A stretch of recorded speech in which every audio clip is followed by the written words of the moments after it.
Macedonia. That is how you pronounce that in the local language. However, in English, then it is commonly pronounced Macedonia. And so I will be using the English pronunciation.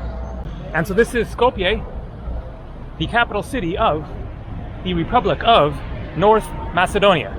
So there was a naming dispute about the name of the country here because the greater region of Macedonia is 2/3 within the country of Greece. And when Macedonia became a country in 1991, after the breakup of Yugoslavia, then they chose the name Macedonia because this region has been referred to Macedonia in general for, centuries and centuries.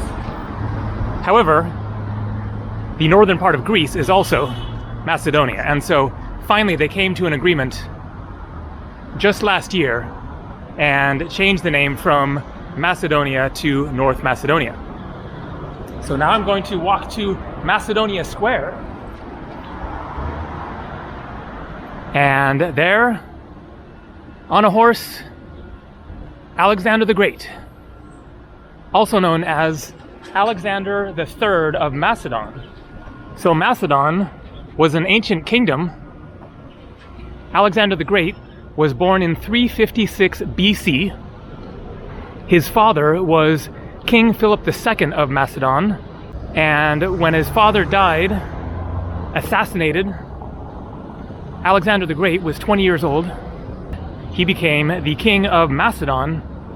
However, he was not born in this region right here within the current borders of North Macedonia. The city where he was born and where their kingdom was ruled from is called Pella, within northern Greece, and you can actually still visit the ancient ruins of Pella, and that is something that I really want to do after learning about it fairly recently, that the ruins of his city and kingdom are still in existence. So anyways, Alexander the Great ruled from when he was 20 years old until he died when he was 32 years old. And so he was king for about 12, 13 years, and in the course of his reign, then he was undefeated in battle, thus Alexander the Great. And he went on an ambitious military campaign throughout Persia, North Africa, and Western Asia. So the kingdom of Macedon, the ancient kingdom, King Philip II is out there. I will walk over there, over the stone bridge. And so King Philip II was king of Macedon, but it was kind of an obscure nation in the north of Greece that was separate from Athens and the main part of Greece there. But King Philip II attacked and defeated the other parts of Greece, and basically united Greece, including the area of Macedon. And one of his ambitions was to conquer Persia, present-day Iran. He didn't end up doing that. However, Alexander the Great carried on with his ambitions and took over Persia and then continued going east from there. And so Alexander the Great was essentially Greek. The language that they spoke was a Greek-like language, maybe a dialect of Greek or something very similar to Greek. And I'm now going to walk over the stone bridge into the old bazaar area, over the Vardar River.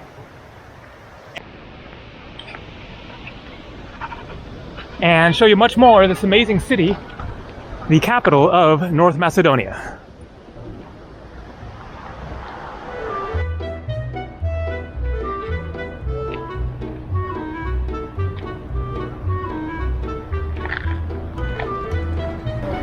So this must be an ancient king. I'm not sure if it might be Alexander the Great or someone else. The plaque has been removed, but this is the Vardar River here. And the stone bridge, initially built in the 15th century by the Ottomans. The Ottoman Turks ruled over this area for many centuries, and the wider region in general. It has been damaged and destroyed various times and then rebuilt, and it is a symbol of Skopje. And this leads into the old bazaar out here.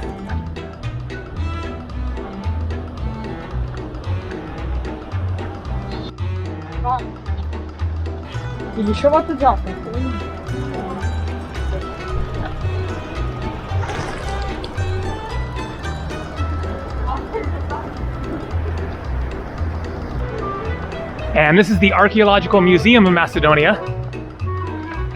Here is the Scorpio Fortress.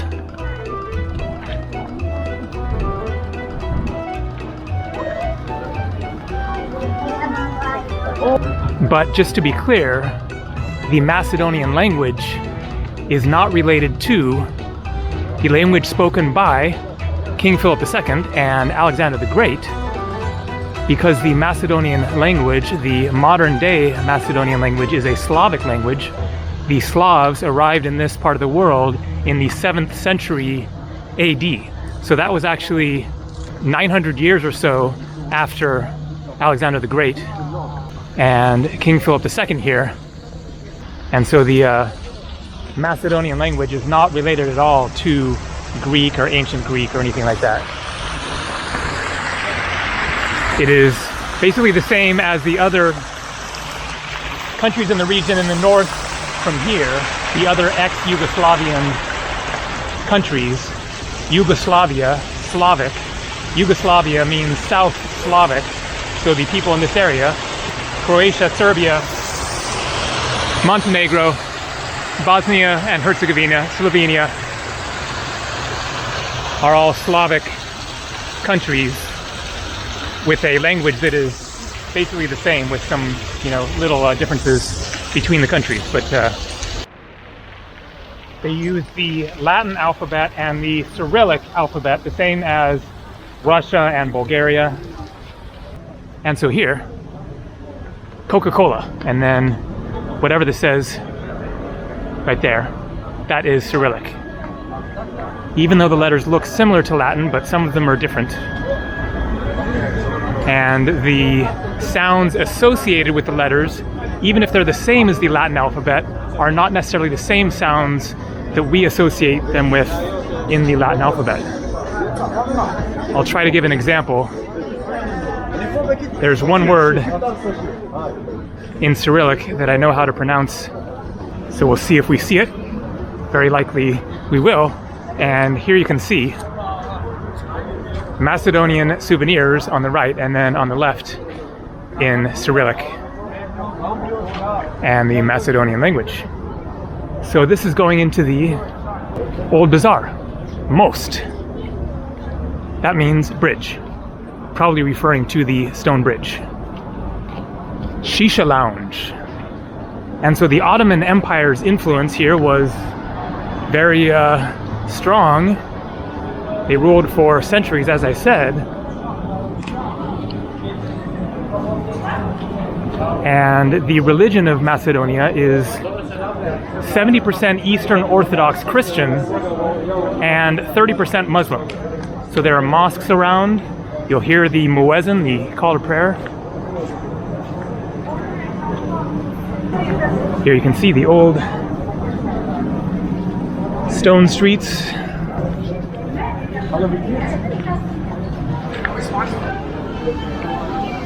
And so this is a nice area to relax for the afternoon or the evening, get a drink, have a shisha, get some good food,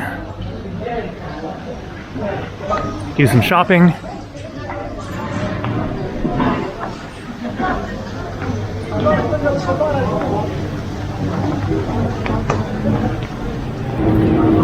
Turkish pie. I believe that is basically burek. Baklava, Turkish tea.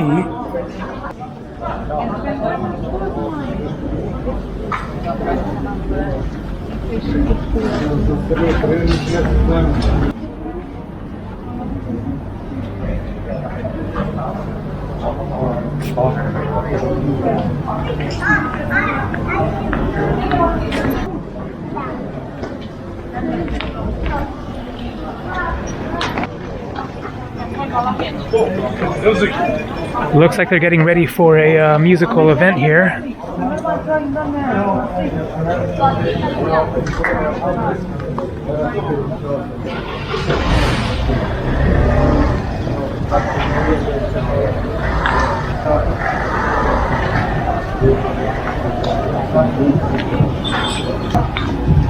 Okay, this is definitely an older building here. Let's find out what this is.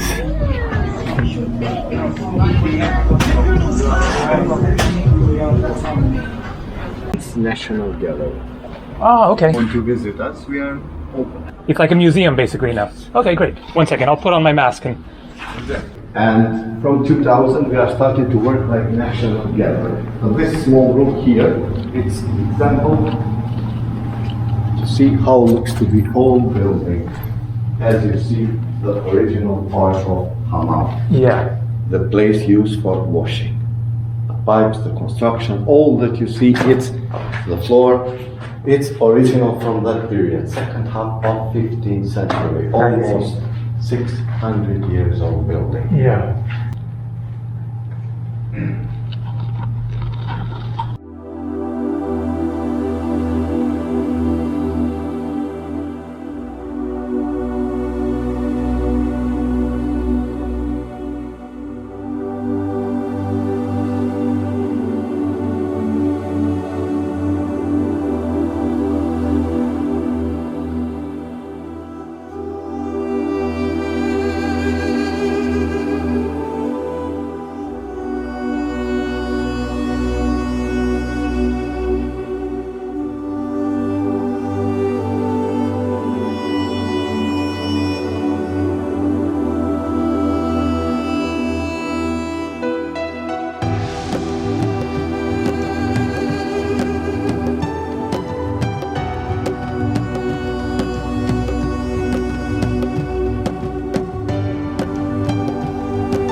There's quite a lot to see in the old bazaar of Skopje.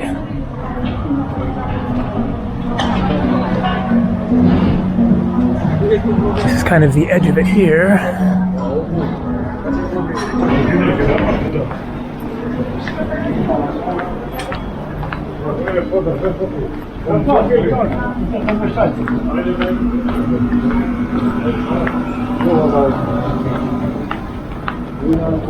Turkish President Erdogan there, and the Turkish flag.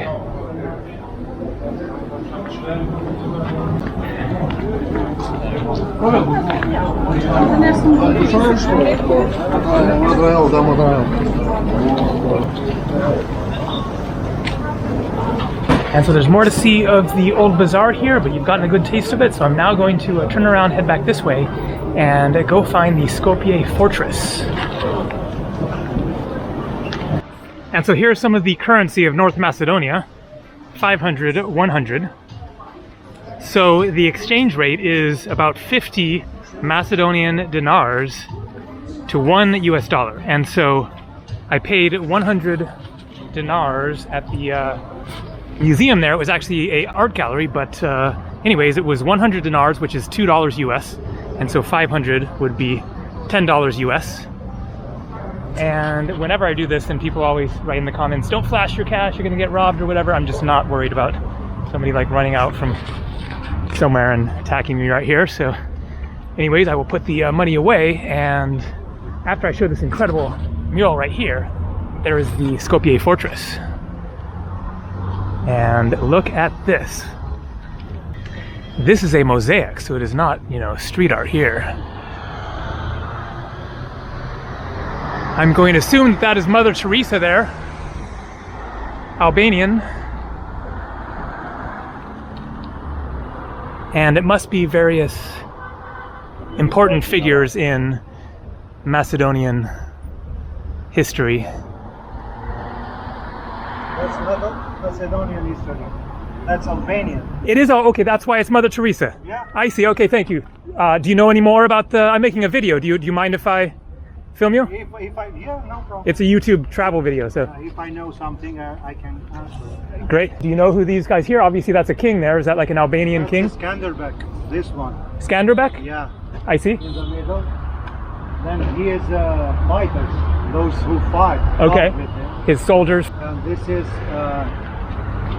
that's the house of alphabet, Albanian, ABC. Ah, okay. Wait, like the creator of the alphabet? That's the house.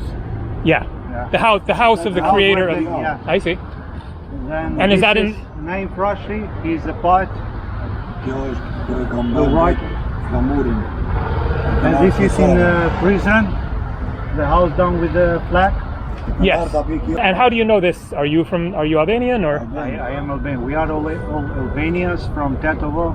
From where? Tetovo is city. I've heard of it. Skopje. Is it like an hour away or something? Maybe less than an hour. It's like a medieval city, like a very cool, like smaller city. Smaller city, cooler city. Yeah, with winding lanes and old cobblestone paths or something. Yeah. I read about this one and it sounded. So you're from there. Yeah.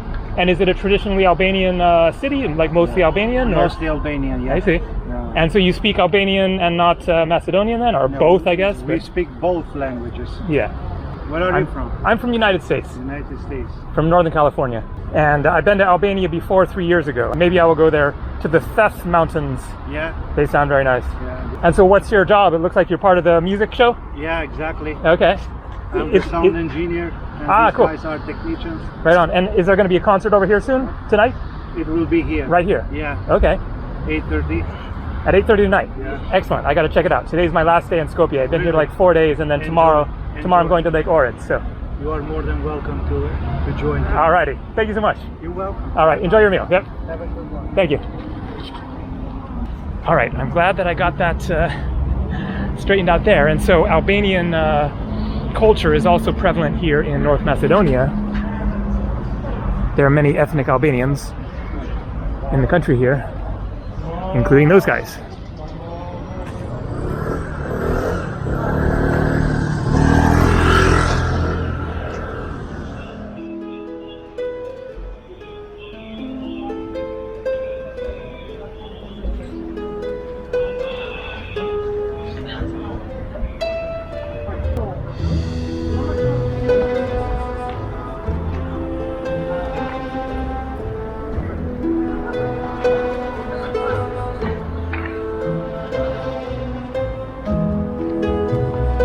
And so this is quite an impressive square here, but it has really been neglected and vandalized.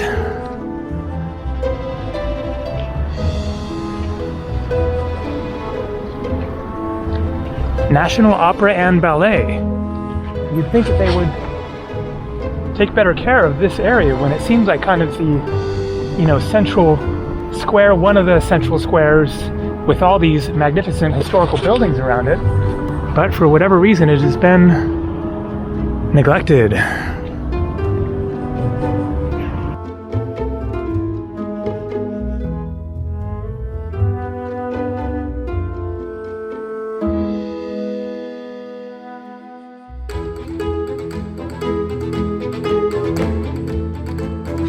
All women and dressed in a very ancient style of clothing. Not sure who these are representing, but I'm guessing a long, long time ago.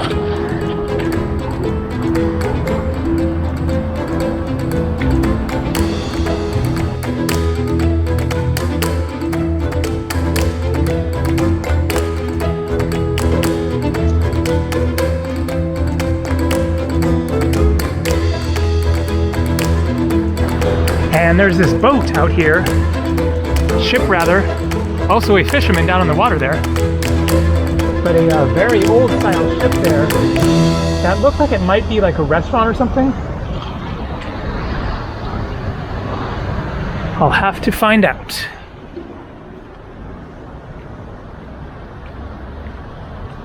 And here's another one, and that one is definitely a restaurant. I can see people seated there.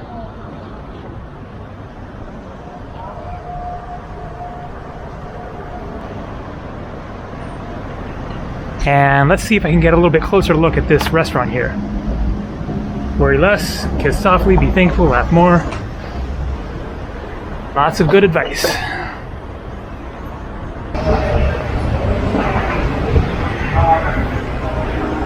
Which kind of food? No, we don't have food right now. We only have drinks. I see. But later in the evening? No, it's only drinks. Okay, cool. Thank you. And as you can see, English is very widely spoken here, especially by the younger generation.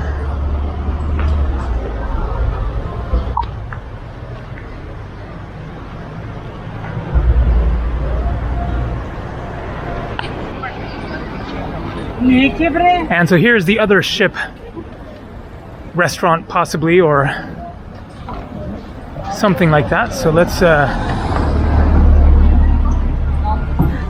take a look at this one. It looks like it is, in fact, a restaurant.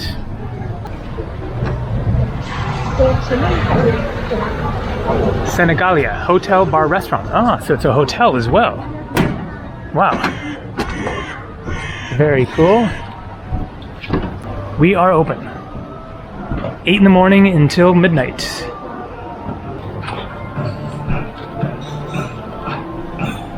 Very nice. So this is the reception area for the hotel.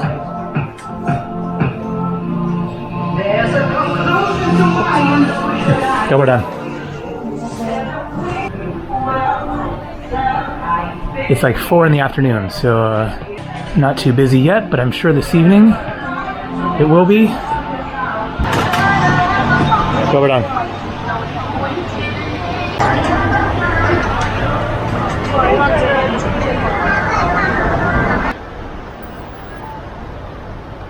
Man, I wonder who that is. Don't know, but looks like kind of a priestess or something. Here's some explanation. There we go. Priestess. 8th to 7th centuries, and the way that they put 8th first and then 7th seems to imply that that is BC. Paconian priestess. Wow. I'm going to guess that that is BC, and so even earlier than the Kingdom of Macedon, before Alexander the Great. Speaking of Alexander the Great, there we go. The statue again.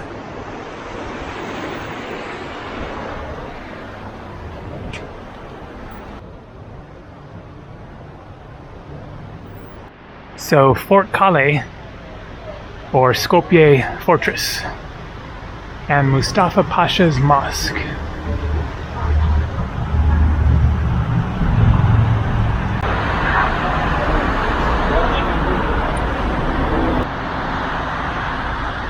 And you can get to the fortress by going through this restaurant.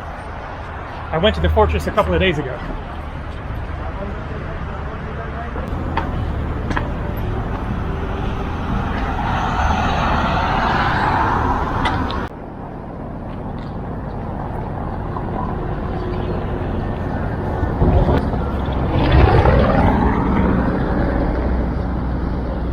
Calais, however you say that, is the Turkish word for fortress. And so the fortress here was first built in the 6th century AD, and it was built from the remains of the city of Skopje, which was a Roman city that was completely destroyed in an earthquake in 518 AD, and the remains of that city are just a few kilometers from Skopje here.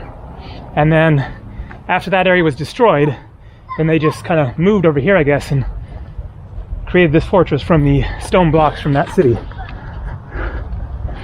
And then it was damaged and destroyed and whatnot in various wars over the years and rebuilt, and the usual history of forts. At one time it was the capital of the Bulgarian Empire, and so that's another empire that was in the area here. And so I guess it is free to come in here. The last time that I was here, I actually came in through a side entrance down there where these kids were playing, and there was a gate open, and I didn't know about this front gate, and so I just came in there and then discovered this when I left. But yeah, there was no one there to ask for a fee now either.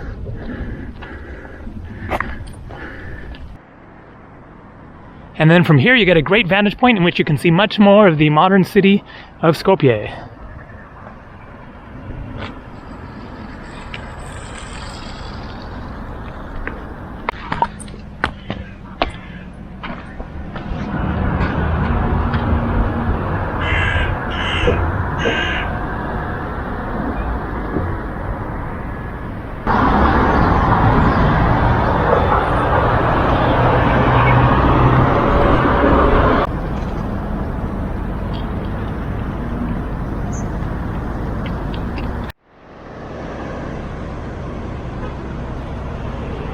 And so I'm now on my way to the central bus station to get a bus ticket for tomorrow going to Ohrid. You can see that blue sign on the left, Ohrid, and then in the center you can see Sofia, actually Sofia, the capital of Bulgaria, and on the right, Athens, Greece. And so for those who are wondering if I'm going to Kosovo, Kosovo is a disputed territory claimed by Serbia. They claim independence, and it is very close to here. The border is only like 30 minutes away, but the capital city of Pristina is about a 2-hour drive away. By the way, notice the London double-decker buses. And so I've been considering whether to go there or not. I would like to see it, but it is going to be a detour, so it's 2 hours just a straight drive, but there's a border crossing, and I don't have a car, and I don't want to rent a car to get there. I would take the bus, and you might have to take a bus to the border and then get another bus or maybe a taxi. I don't really know. It would probably be a little bit tricky. And then it is straight north of here, and so if I go to Kosovo right now, then basically I go there and then I have to come back to Skopje here and then continue from here. But I want to go to that Lake Ohrid. Anyways, I decided not to do the detour to Kosovo right now, and then we'll see about later in the month or October or something like that. And so here's an example of the Cyrillic script used by the Macedonian language. So that does not say Chekonchko. That is the Scorpio Fortress up there that I just went to. And that says, more or less, Skopsko. And so the C is like an S in Latin. The K is still like a K in Latin. The O is still like an O. That is not an N or even the same as an N, but it is a P. It is pronounced as a P, and then again C is S, K is K, O is O. And so with the Cyrillic, then here we go, another London double-decker. I assume that they're old London buses that were sold to Skopje here. Maybe I'm wrong. But anyways, with the Cyrillic, then some of the letters have the same letter and the same sound as Latin. Some of the letters are the same letter but with a different sound than the Latin alphabet. And then some of the letters are just completely different. And I'll mention that I am now filming with my Sony RX6 camera because the battery ran out on my DJI Osmo, so it might look a little bit different here. One of the major drawbacks of the Sony is the bad stabilization. The internal stabilization isn't very good, and so it gets shaky. All right, the bus station should be up here somewhere.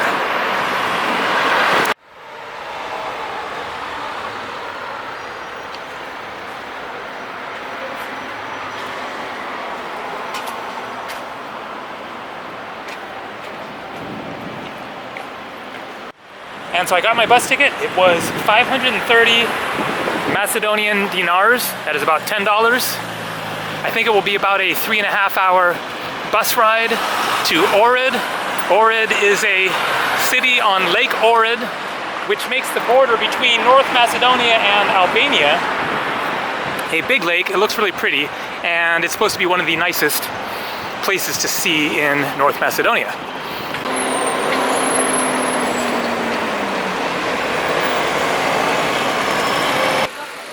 And so here's the word that I mentioned before that I thought that I might see.